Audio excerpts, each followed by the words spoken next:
Morning, everybody. We will call the Wright County Board of Commissioners December 28th meeting to order. Please stand for the Pledge of Allegiance. I pledge allegiance to the flag of the United States of America and to the republic for which it stands, one nation, under God, indivisible, with liberty and justice for all. Good morning, everybody. All right. The minutes from last week, 12/21. Motion to approve those minutes as written for 12/21. I'll second it. Motion by Commissioner Wetter, second by Commissioner Vetch. Any other discussions? Hearing none, all those in favor say aye. Aye. Opposed, same sign. Motion carries unanimous. Review and approval of the agenda. Is there anything that needs to be added to the agenda? Mr. Chair, I'll make a motion to approve today's agenda as presented. I'll second that. Motion by Commissioner Vetch, second by Commissioner Hewsome. Any other discussions? Hearing none, all those in favor say aye. Aye. Opposed, same sign. Motion carries unanimous. Consent agenda. Does anybody have anything they'd like for further discussion, remove for further discussion?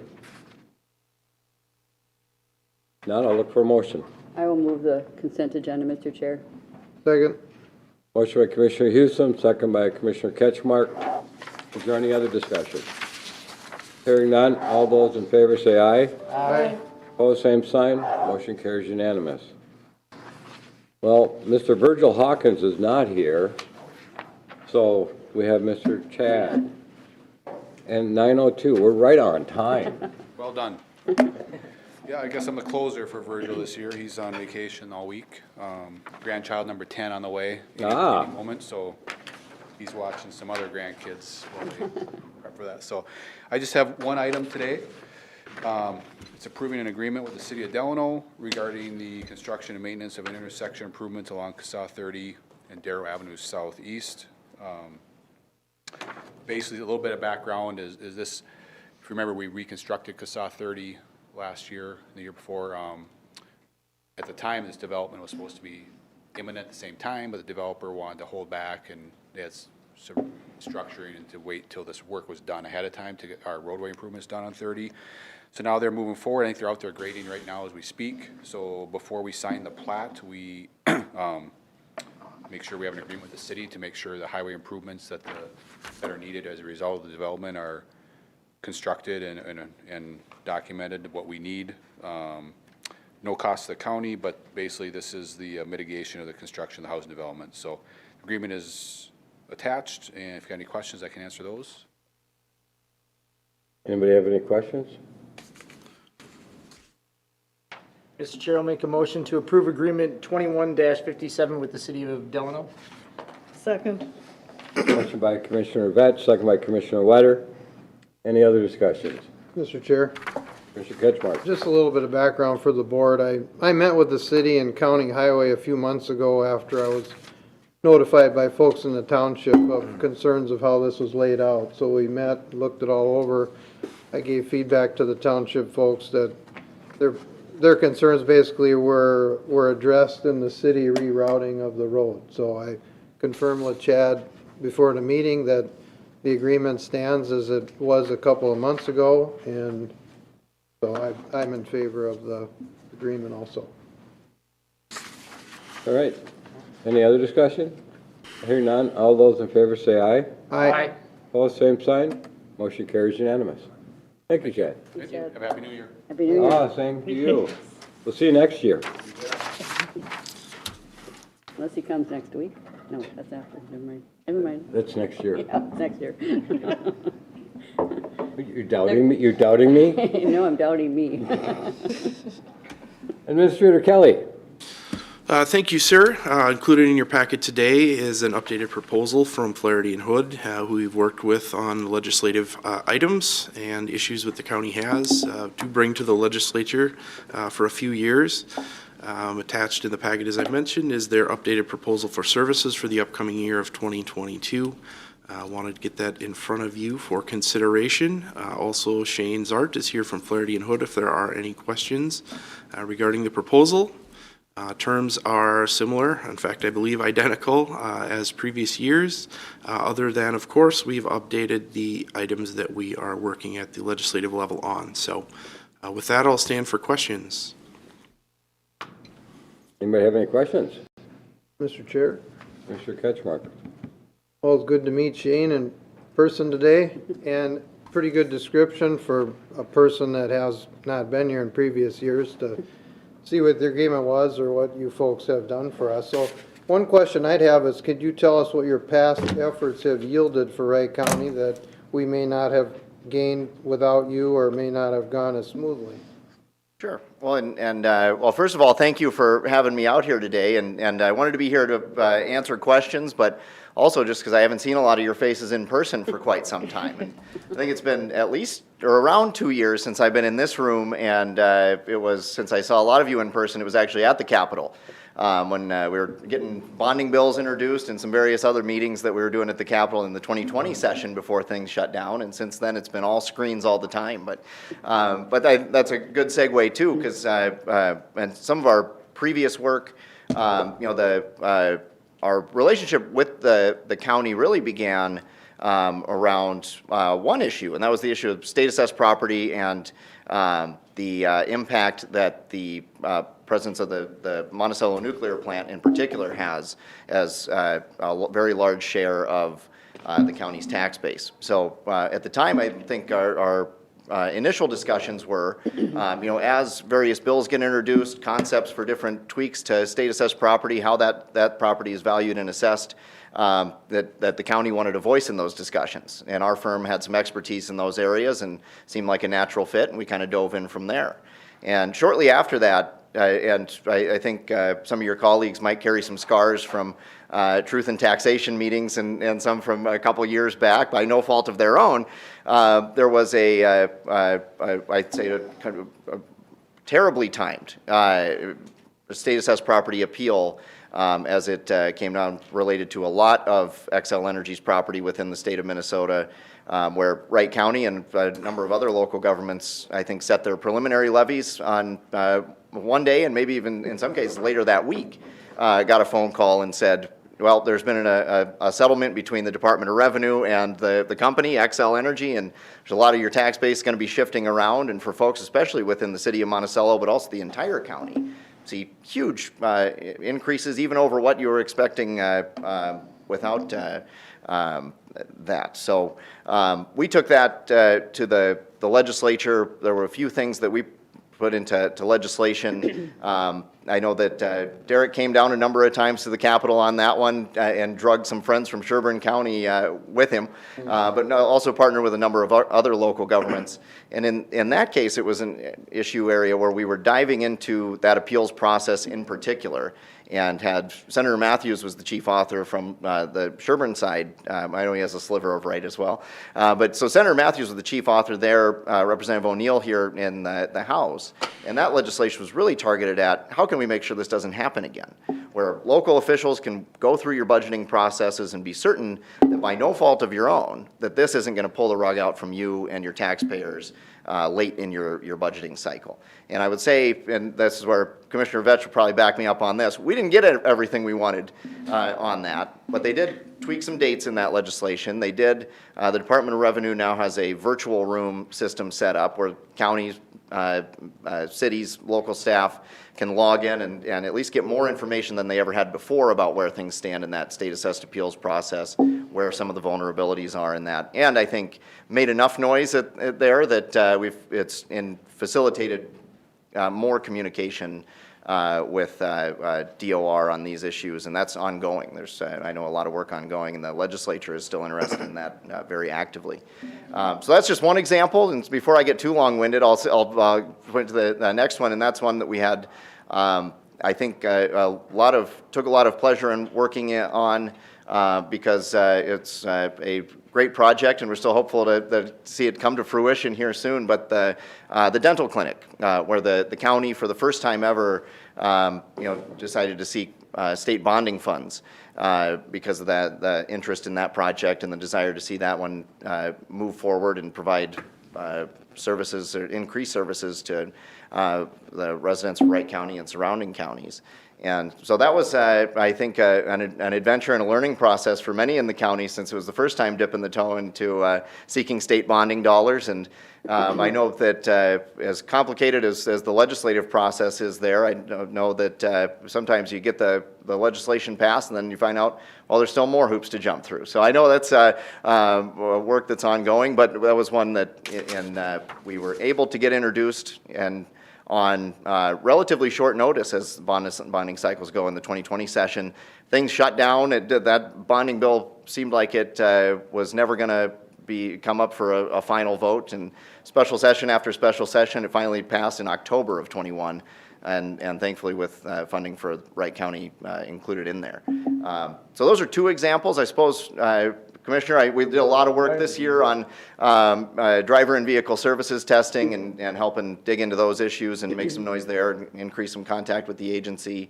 Various other state assessed property things, especially as those pop up and as issues come to the fore. But those are just a few examples. I hope that's helpful, and I hope for, there's two of the commissioners I acknowledge I haven't met in person until today. So nice to meet you both. And I went a little longer there because I hope that's helpful for both of you as well. Well, it's good to know because it points out we've been contracting with you since 2018. So with what you do down there, is that cause for less trips for commissioners to have to go down there? Or is that kind of icing on the cake if they go, or do you handle most of the fighting? Or I'm just wondering if that saves the trips, down for our staff because of what you do. Yeah. Well, Mr. Chair, I'll answer. I mean, because one thing about it is Shane does a fantastic job of the day-to-day conversations and keeping myself and the board updated on especially particular pieces of legislation that we're going after, trying to make changes with. But then he also helps facilitate us when he needs us to be able to come down and testify, and getting those all arranged and helping us get our letters directed to the right key people, the right committee chairs. Saving us a lot of the homework time and getting us connected and getting the right information in front of the right people at the right time. Another thing I had then on page 3, it talks about a potential conflict and how, with clients, and how you would deal with that. Could you give an example of what a conflict would be that you referenced there? Sure, and I'd say as a general principle, our firm is incredibly careful about conflicts and making sure that neither us or our clients are in a position to ever, be in this position. But if the day comes that a conflict does arise, then what the contract or the proposal there reflects is that it needs to be a conversation between us and the county and determine the best way forward. But an example of that, where I say that our firm as a general principle is very careful, for example, the year that we were working with Wright County on a bonding project, bonding projects are often ones where rarely do they directly conflict in the subject matter, but because it's a number of local governments and other entities going for the same set of resources, well, there can kind of be a natural conflict inherent in that. So that would be an example where that year, because we were working with Wright County, there may have been other opportunities that we would say no to or refer to other firms to work on because we're not comfortable taking on too much of a load there, because we know if it's just us, the same set of advocates asking, or if there are, two projects that would have us working with the same set of legislators to go ahead and ask for the money. We know that you might have two clients that you're trying to give equal time to that you are not able to because of that. So that's a specific example that does come up every year, but that's more proactive, where we're kind of constantly monitoring that and making sure that we don't put ourselves in a position like that. I think, and this is where Commissioner Vetch, you can refresh my memory too. A specific one is that our firm has done a lot of work over the years and for more than 20 years with the U.S. Highway 14 partnership. So a couple years ago, I remember we did have a discussion about, we're working on a number of other issues, but our firm has not done work to support the county and your membership in the I-94 coalition, for example, because we knew, we had plenty of other stuff to work on together. That one, the coalition was working on it, and I know a number of the commissioners from the board here were working on that one, but that's one that we haven't worked with the county on because of our relationship with another corridor coalition. So. Thank you, that's helpful. Mr. Chair. Commissioner Whiter? Is the Secretary of State building going to be open this year or not? Yeah. And how did you handle that? Because I'm sure it was a lot of Zoom meetings and Yeah. last year and that. Yes. Well, that's a great question and a good segue even to looking forward into this session. And I think it's going to be, in the way that Minnesotans politely put it, it's going to be interesting. The House has said, the House of Representatives has said, and Speaker Hortman has said that they intend to be almost entirely remote again. The Senate, on the other hand, has said we intend to be open as open as we possibly can. The good news is, and this kind of touches on the other part of your question, even the Senate, where they've said, we intend to be open, run things as normally as possible, even pre-pandemic, and adjust under the circumstances as things come along. We still, though, want to keep a hybrid element. And that's been, I think, it's been frustrating at times to do one of the more in-person jobs that a person could possibly do, which is, being at the Capitol, doing the legislating. It's kind of a team sport. You're trying to talk to multiple people at once, and all that is just so much harder on Zoom and doing it remotely. But we did find ways to make it through and had success in advancing legislation and that, and just kind of dealt with it under the circumstances.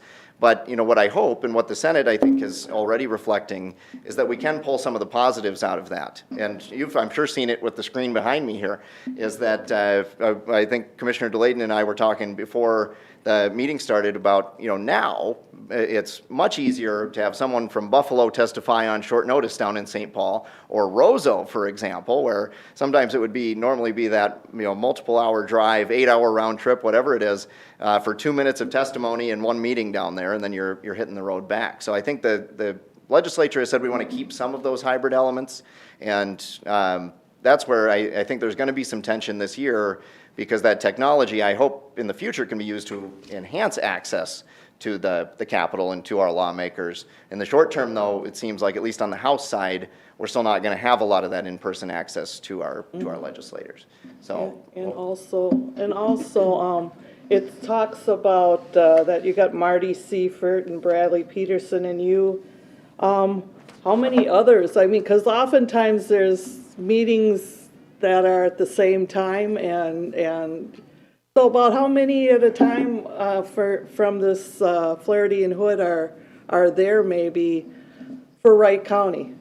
Sure. Yeah, our entire lobbying team is about 7 lobbyists. I haven't introduced her yet, but I've got Anya McDonald here with me today. Okay. She's also our policy analyst, so does a lot of the kind of research and tax base analysis, really digs into the weeds, the brains of the operation as well.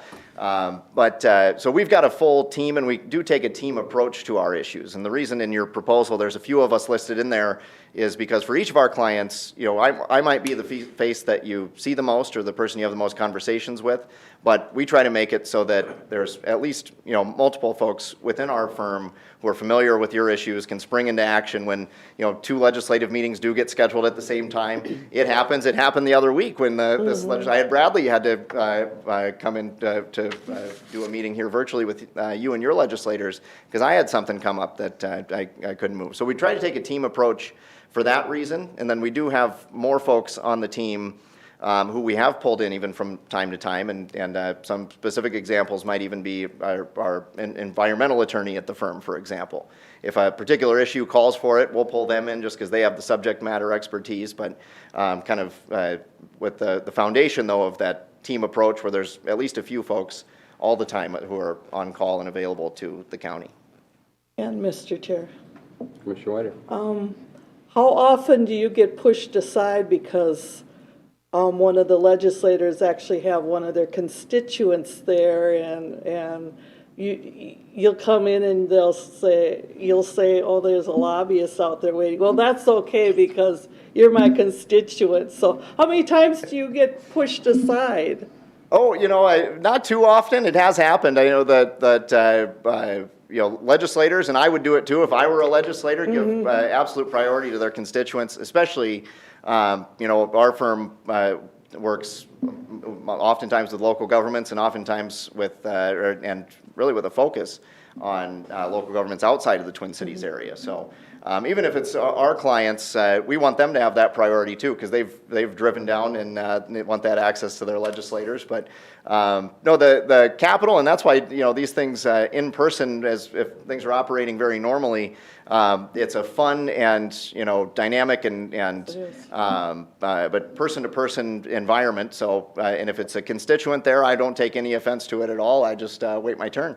And but it has happened, and I fully understand that, and I always have the time to catch up afterwards. So I used to be on the SWCD, and for 18 years I spent knocking doors, so I understand.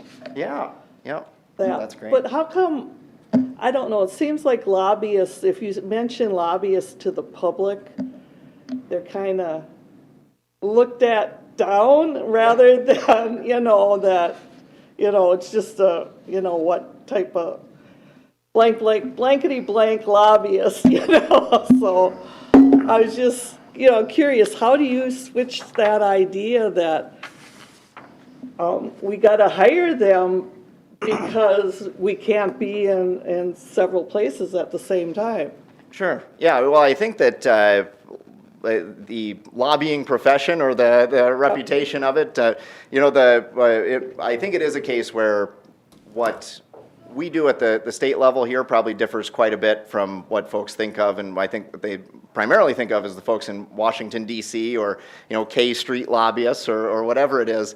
And also, though, I think lobbyists are sometimes show up in campaign mailers or TV ads as made the bad guy in those, and but often at the federal level too, where it might be that you're wanting to say that someone might be wanting to say their opponent is too close with an industry lobbyist and paint their record that way. So I don't know. I'm just talking in general about some of those things, but yeah, I think it's what I see at the state level and my colleagues, not even at my firm, I think throughout the lobbying profession, is folks who are around are because they're passionate about public policy and fulfill a role where it's helping folks who might not otherwise have access to the Capitol in some of these processes, enable them to have more access to that, and help navigate the process. And I guess another profession occasionally with a reputation, lawyers, but much like navigating the court system, sometimes you just need a professional who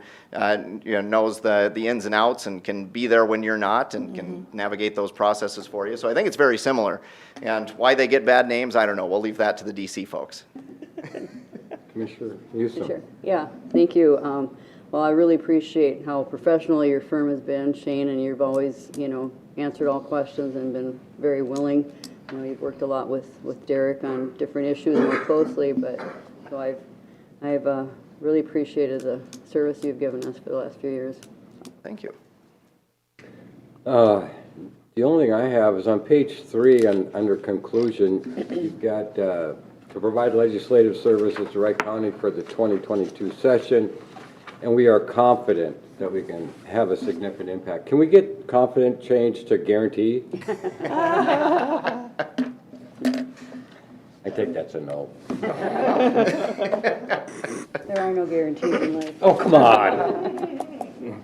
Death and taxes are guaranteed. That's true. Mr. Chair, I'll make a motion to approve the Flaherty and Hood proposal or contract for 2022 legislative services. I'll second that. Motion by Commissioner Vetch, second by Commissioner Houston. Is there any other discussions? Hearing none, all those in favor say aye. Aye. Opposed, same sign. Motion carries unanimous. Thank you. Welcome to the team again. Yeah. Again. Yep, and nice to meet you, Amy. Oh, and thank you for making Shane look good. Okay. Not at 10 o'clock yet. Not even close. Oh, wow, yeah. Got a bit of So time. items for consideration, administration approving restructuring of admin department. Yes, thank you, Mr. Chair. Presented some information in your packet there, hopefully supporting the item and answering any questions you may have.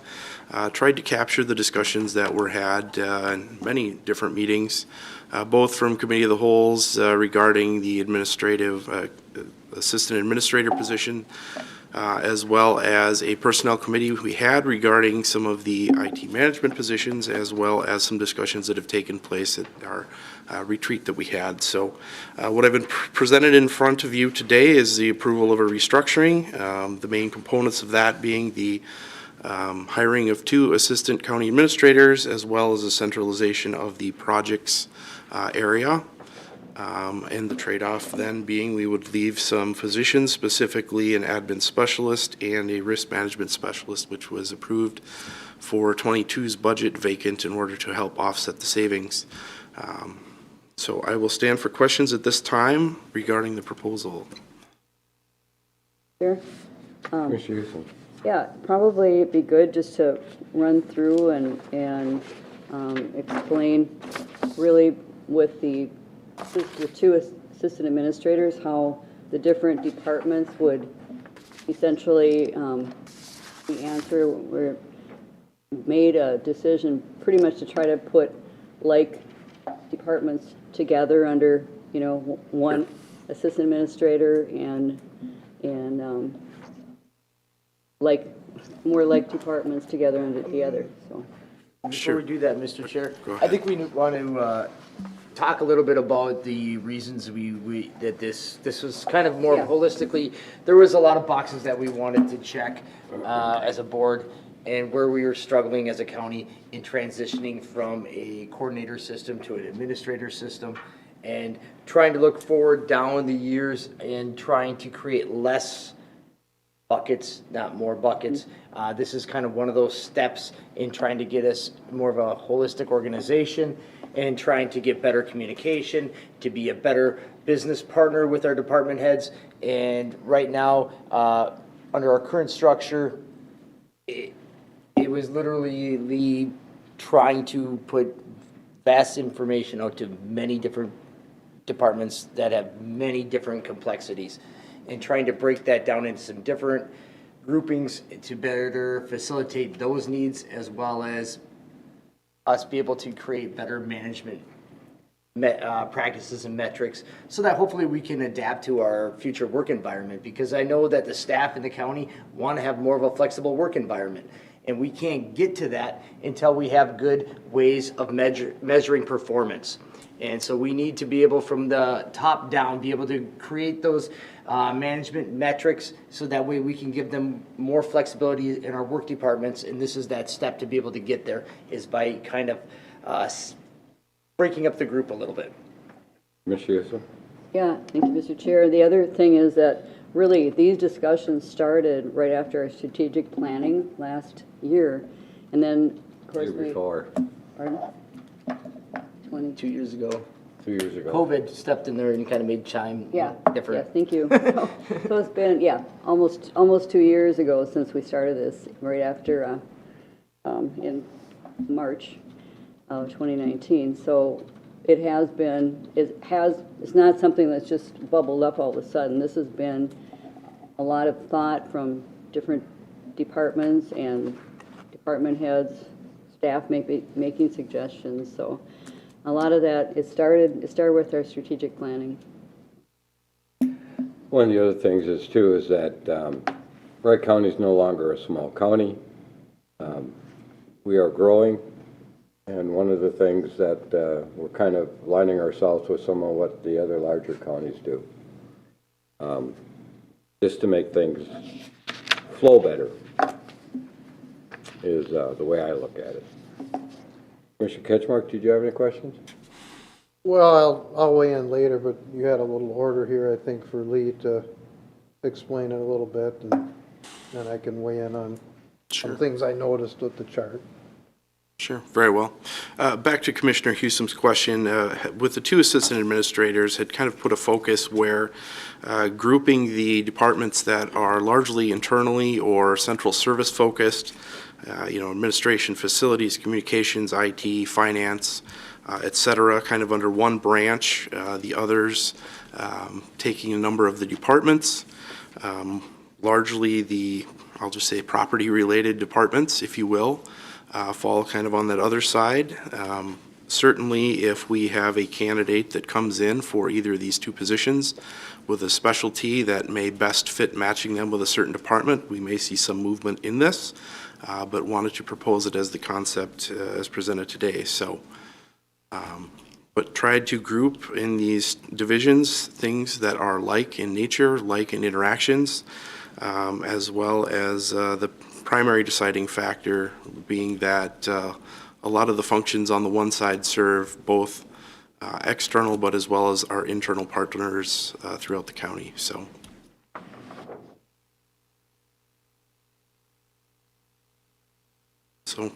Mr. Chair? Mr. Ketchmark.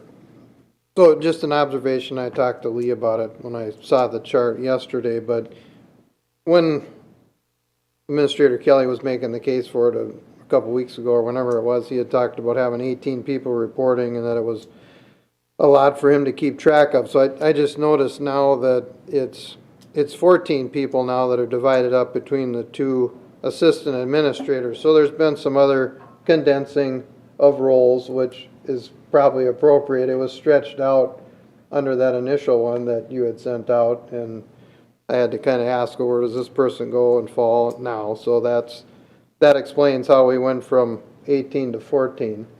I had a question on, does the job description or the class change with these assistant administrators in this kind of a structure?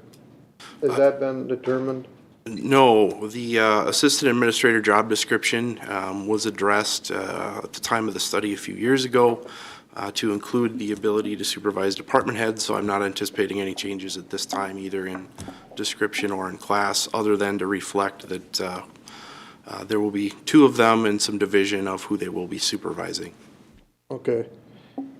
And the other was referenced here on the bottom of the first page with the one vacant administrative specialist budgeted will not be filled, and the risk management specialist that was approved will not be filled. So I'm just wanting to clarify what the not being filled means. Does that mean that it'll have to be reevaluated, reassessed at a later date, or is it free to come up on a heavily used consent agenda in the future, just 1 week it's, down the road? I'm wondering how that looks for when it says not filled or not being filled. As I understood it, those positions would remain vacant. The only way they could be brought back, if you will, would be through a personnel committee and discussion there to be approved.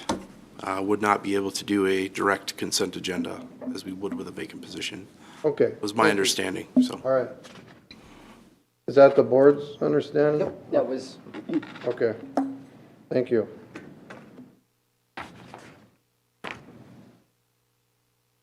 Anybody else have any questions? I know this is different than what we've done in the past, but I really believe that this is for the betterment of the county and the residents.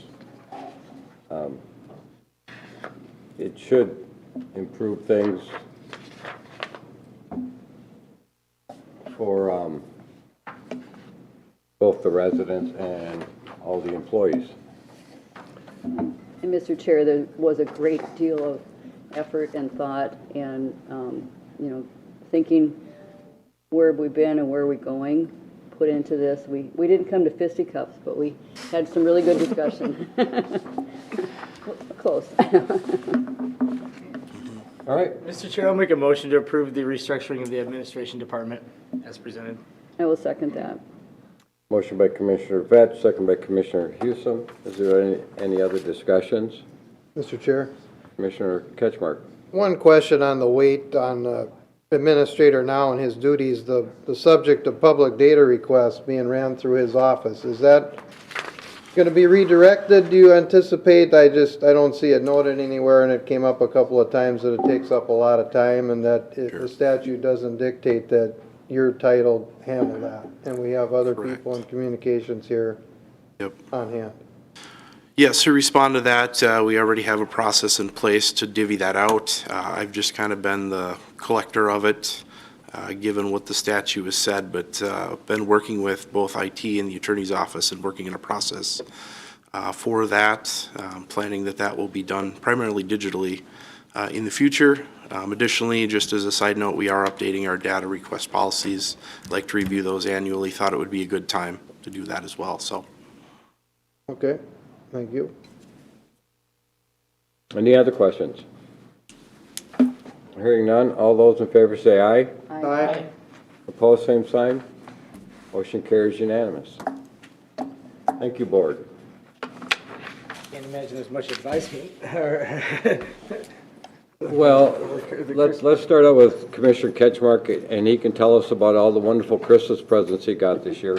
And that it wasn't just coal. Oh, man. I got coal when I was a deputy in a sock in one of the city halls. Was it one of those candy? Yes, it coal- was.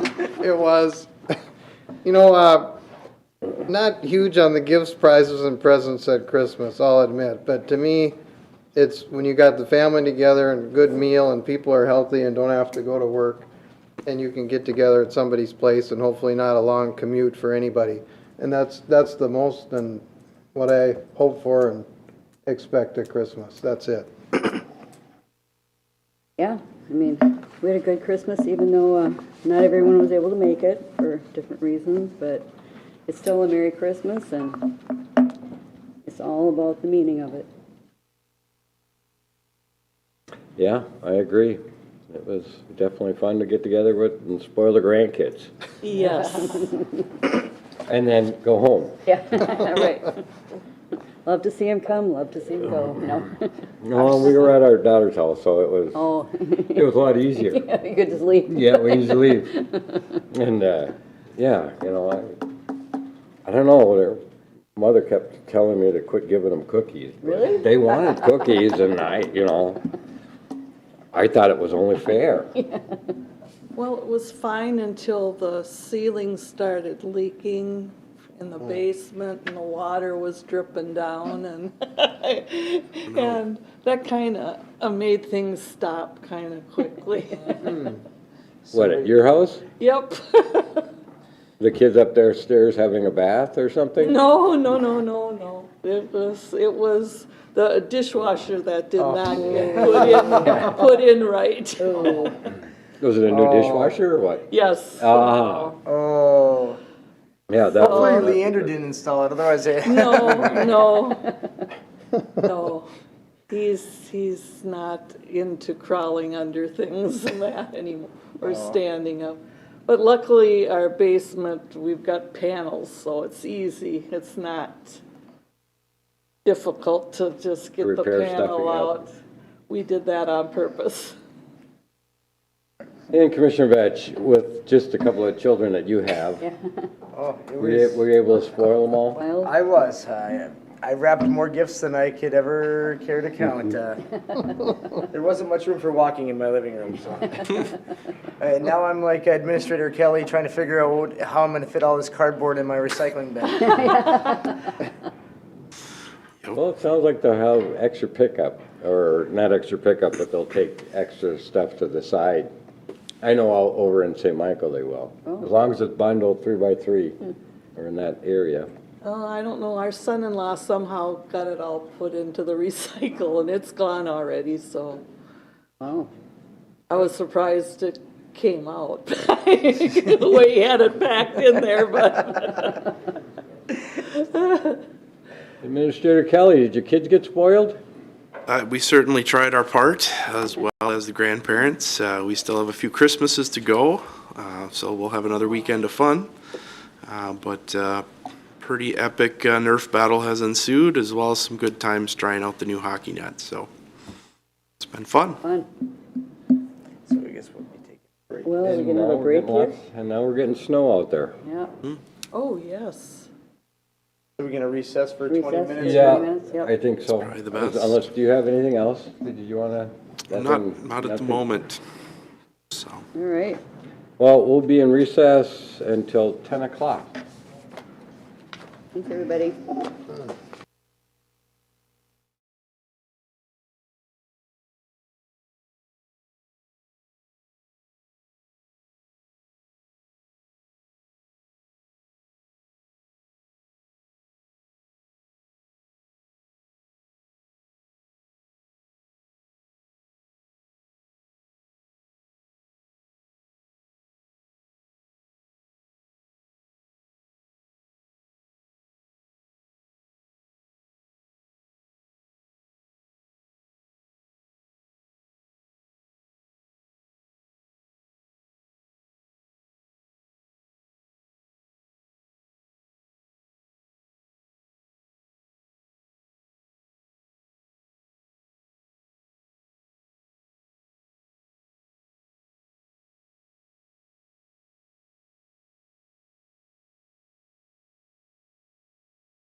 More coming in. Welcome. We are back for a very enjoyable experience. We get to talk about the years of service recognition for some of our employees at the county, which is a wonderful time. That we have some awesome employees that have been with us a long time. Some of them are with us, some are out plowing snow, some are out doing other duties to take care of the residents of the county. So without further ado, we will start out with our 30 years. Mary? I'll wake up, I'm sorry. And thank you who might be here for their 30 years of service. The board congratulates you on that. It'd be Darren DeMars from the Highway Department. See here? No. Kathy Curtis from the Sheriff's Department. Neither one. See, they're so dedicated that they're, got to put their 30 plus years in. And for 25 years, we got, I hope I don't screw this last name, Carol Barnell? Yep, there she is. Barnell, for court services, and thank you for your 25 years. Yes.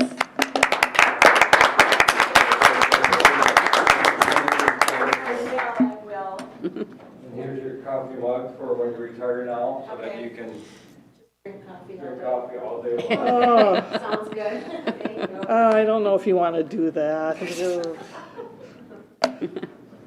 Okay, for 20 years, we got Kayla Gunnarsson in the License Center. She is. Thank you, Kayla.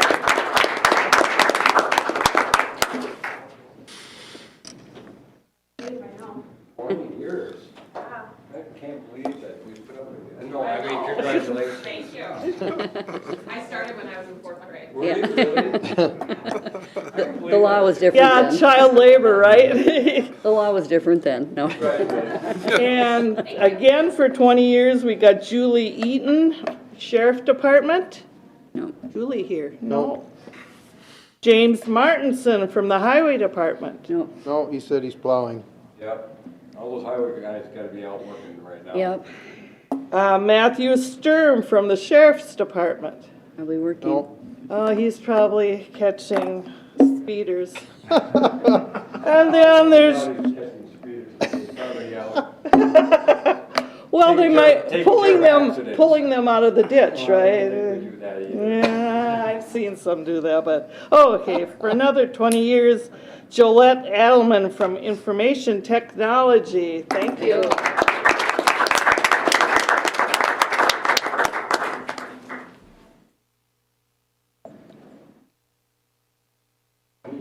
Yeah. Yeah. Thanks, Gillette. IT, couldn't survive without them. Yes.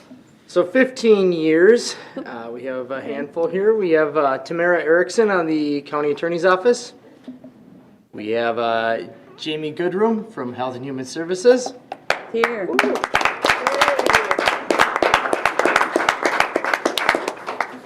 15, whoa. Second. Yeah. Previous indenture. And came back. We have Danielle Lee from the Recorder's Office. I think Danielle's here. We have Ann the Tour from the Recorder's Office. And we have Amanda Erickson from the Sheriff's Department for 15 years. All right. 10 years of service. We have Kimberly Bowden from Sheriff's Corrections. Here. Jenna Johnson from Public Health. And Russ Janke from Court Services. He's here.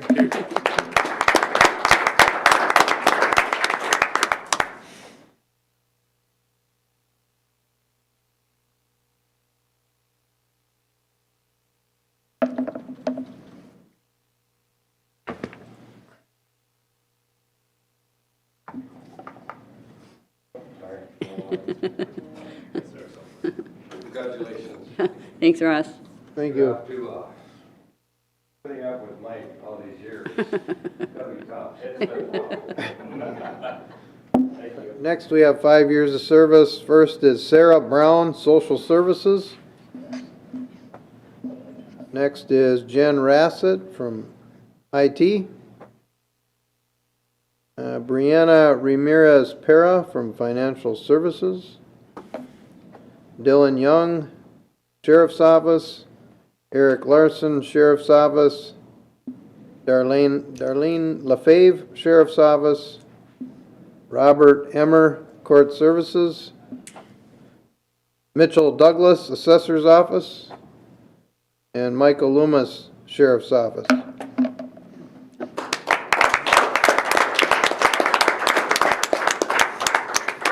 Deputy Striege, I bet you're here to take all the Sheriff's Office paraphernalia back. Oh, what a good helper. He's making sure they don't fight over those mugs. I know. Well, on behalf of the county board, I do want to thank all the employees for all your years of service. We appreciate you, and we try to do what we can for them. Yes, for sure. Administrator Kelly, do you have anything to add to that? I do not, but thank you so much to everyone for their service. I'm always amazed seeing as many long-term employees as we do have. And I think of all the things they've seen and done for the residents, Yes. and seeing the way the county has evolved and changed over the years, so. Yeah, and I Their appreciate service. the county way back when hiring fourth graders. You know, that's dedication. I think we should implement that again or something. Start them young. Yeah, start him young. Start them young. Yeah. Then maybe we can get a 60-year employee here. You know? Yeah. And then one other thing on the behalf of the county board, I'd like to offer our condolences to the Harry Welter family who passed away. He was a former mayor of St. Michael, and I've known the family. Harry's wife was kind of did daycare for my children way back when they were little and at kids play at the school district. Yep, very, very nice people, both Yep. of them. Yep. Anyway, anything else before the board? If not, we are adjourned at 10:08. Thank you, everybody. Thanks, everybody.